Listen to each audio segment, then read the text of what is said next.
Okay, so tell me a little bit about yourself and how you got involved in the physical therapy realm, more so the disability community, what was that journey like? Well, I guess if you want to go all the way back to when I was in high school, I had this anatomy teacher that just sparked my interest in the human body. And I figured out pretty quick that the acute side of injuries were not something that I wanted to be involved with. I don't really like blood. It makes my stomach hurt.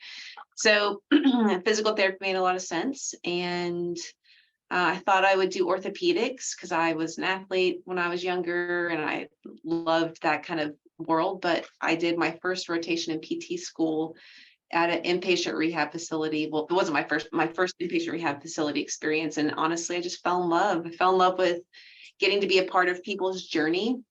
So I tell a lot of people that I have one of the coolest jobs on the planet. I get to step alongside people in some serious moments and try and help walk them to a place where they can be, well, one, where they can be comfortable where they are, two, where they can be successful in their life roles and get to do the stuff that they want to do in a day. So I went to PT school at the University of North Carolina in Chapel Hill. And then I got my first job at Baylor Institute for Rehab down here in Dallas. And then I just happened into a research position at UT Southwestern and went back to get my PhD in about 5 years ago, graduated with my PhD. And so now I have the joy of not only getting to work with individuals with disabilities, but also I get to teach students to do the same thing and I get to do a little bit of research. So it's pretty fun. Mm-hmm. If I could ask, what kind of research do you do as a professor? So right now, a lot of my projects are with people who have Parkinson's disease. So we just finished a community boxing.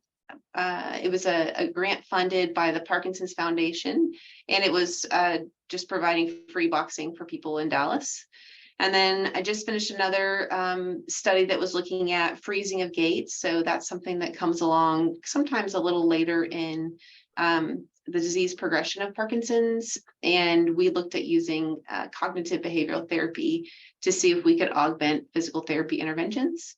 And then right now we're about to finish our third study, which is the third study that's going right now that's looking at muscle metabolism for people with Parkinson's. And it's looking at strengthening the calf muscle to see if there's a difference in the muscle metabolism through that process than for people who don't have Parkinson's.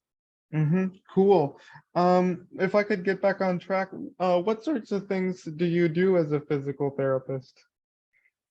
So I work in a gait disorders clinic, and I get to do a lot of really fun things there. So we love kind of, how do I say this? We love looking at how we can help people rehabilitate, but we also look at how we can help bring compensation to the table. So I get to do, and this is a little bit maybe reaching beyond what you're asking, but we do really nice involved evaluations, so we can look at, do they need braces, do they need an assistive device, do we need power mobility, how can we make their home environment more accessible, how can we open up for resources. So I think the way that we look at it in our clinic is we want to be teammates, maybe sometimes coaches, if it goes to the exercise realm of things, where we're trying to help people get to where they're going, but we want to be on that journey where we can help provide as much of the resources and extra DME or durable medical equipment or exercises and strengthening that we can, so we can help people get as independent as possible. Mm-hmm. Cool. So like, how do you go about addressing an individual's needs when you like look at a patient for a first time and might have a condition, what sorts of things do you sort of look at in terms of like mobility, anything? Yeah, that's a great question. So in our evaluation, we look at physical attributes. So we look at strength and balance, we look at coordination, we look at range of motion, sensation, and then we have some cool tools in our clinic. We have something called a gait right, and that gives us data on how people walk. So it tells us all kinds of really cool information, from how fast they walk to how wide apart their feet are to how long their steps are. And we can look at symmetry between their legs. We can look at all kinds of fun information that helps us pick out where they might be having difficulty and where we might be able to address issues. And then we look at, those are kind of the like nitty gritty physical things. And then we look at bigger picture outcome measures and mobility tools. So there's a lot of ones that are really, person dependent. So for people who've had an amputation, there are specific outcome measures. For people with Parkinson's, there are specific outcome measures that look at sometimes quality of life, sometimes falls. But we also look at balance measures. We look at functional strength. We look at all those sorts of tools. And then you want to look at those things that we can see in the clinic, but we also want to know socially, what do they want to be able to do? What does their life look like? Where are the gaps where we could step in? And also environmentally, how we can help. So what is their home setup? What is their vehicle setup?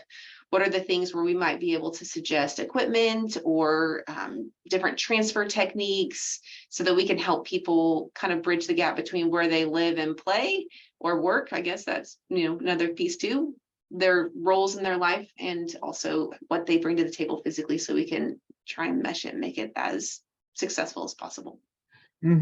If I could follow up, what do you do from a physical therapy perspective to make sure that individuals, have that independence and freedom in their everyday lives to do certain tasks or to do certain activities?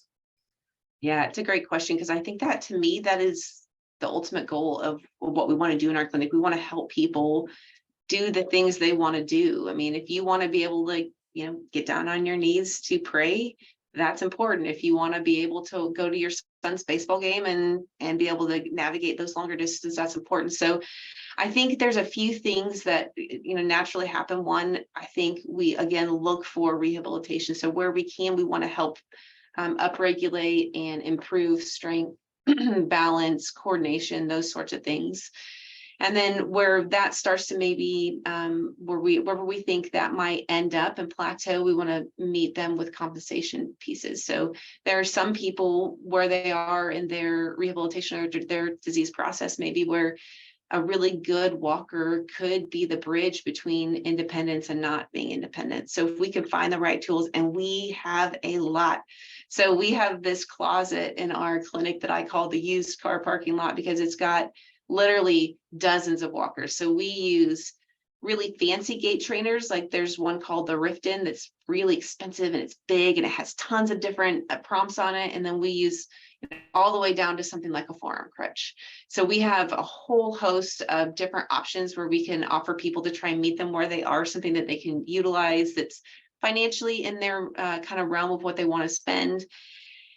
And if something like a assistive device is not enough or not feasible, then maybe we talk about power mobility, a scooter or a wheelchair that could help someone go do the things they want to do. And one of the places I see that often being really successful is longer distances or traveling, where we can help kind of, help bridge the gap between, all right, what's available for you and what will help you with the least amount of device possible, be as independent as possible. Mm. And then the other thing that I think we really excel at is resources. So I think connecting people to support groups, to area gyms. We've got, in Dallas, we have a lot of resources. We have organizations that will build ramps so people can get in and out of their homes successfully from maybe out a different door than they were able to do before. So we try and connect people with as much of the resources around the city so people can have all the things they need. Another place that I think it's really common that people don't know all the resources that are available to them are all the different ride share options in Dallas. So there's a lot of different ways that people who don't drive can get around the city for a reasonable cost. And so we try and make those kinds of connections. So I think you have to know what they want to do. And then we try and help bridge the gap to what the patient brings to the table. And what we can facilitate with other means to try and get people as independent as possible. My next question is, what impact does physical therapy have, on the disability community? What sorts of stories have you heard from patients? So my hope is that as a physical therapist, and if someone works with a physical therapist, they would find that they're a teammate. So we like to consider ourselves a long-term resource. So most of my patients I like to see, especially if they have a condition that might change over time, I like to see them every 6 or 12 months so that I can help them identify areas of change before it gets significant, where we can adjust what, you know, equipment they're using or exercises they're doing or resources they might need. And so I've had a lot of patients who have really appreciated that. I do treat quite a few people with Parkinson's or some of the Parkinson's plus syndromes. And one of the things that we're there for is to try and help maintain over the long haul. So I had a patient yesterday who I've seen for, I don't know, probably 5 years, and I've gotten to help him maintain his mobility as at a high level as we possibly can. And so we have a whole group of outcome measures that we do every time he comes for a bout of care. And we can look and see, has his gait endurance changed? Has his balance changed? Has he seen any changes in his freezing of gait? And then we can adjust his kind of home program and what he's doing to try and really highlight those areas that might be changing, adapting over time. And so that's a really cool thing, because I think having a condition that will affect you over the long term can feel a little bit daunting. And we want to try and be teammates where we can help make it as easy and seamless as possible, where we can help let people know that they have someone on their side.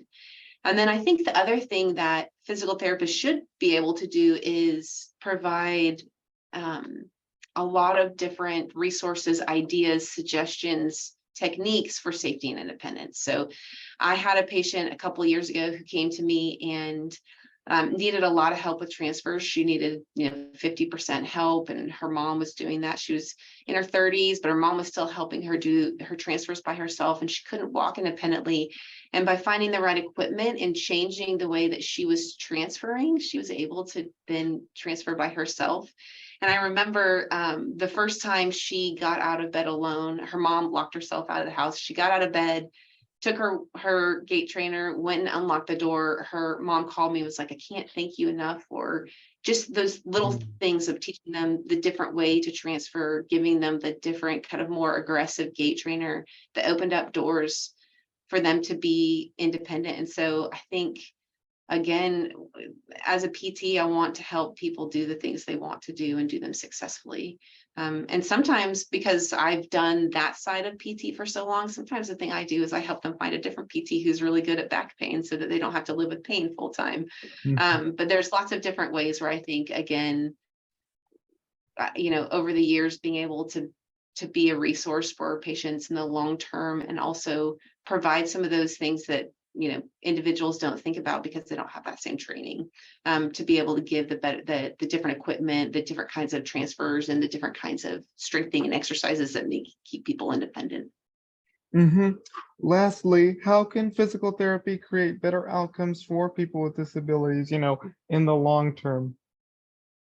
Yeah, so I think some of that touches on the last question too, that I think as a PT, we should be able to develop a battery of outcomes where we can help people monitor their conditions as they adapt and change. And sometimes that's, as people get better, how can we pull away some of the external help? And as for some people who may see changes in the other direction, how can we provide more resources to help people, again, maintain their independence, adapt the way they're exercising, change the way their routine is, so we can really begin to, in a quick moment, rather than every 10 years, help people along the way. We like to call it the dental model in the world of physical therapy, where we help along every 6 months or every year, so we can be part of someone's journey and help them adapt. So there's a different interventions for most things that people are going to experience. So if you can find it quickly, we can put an intervention into place and try and help people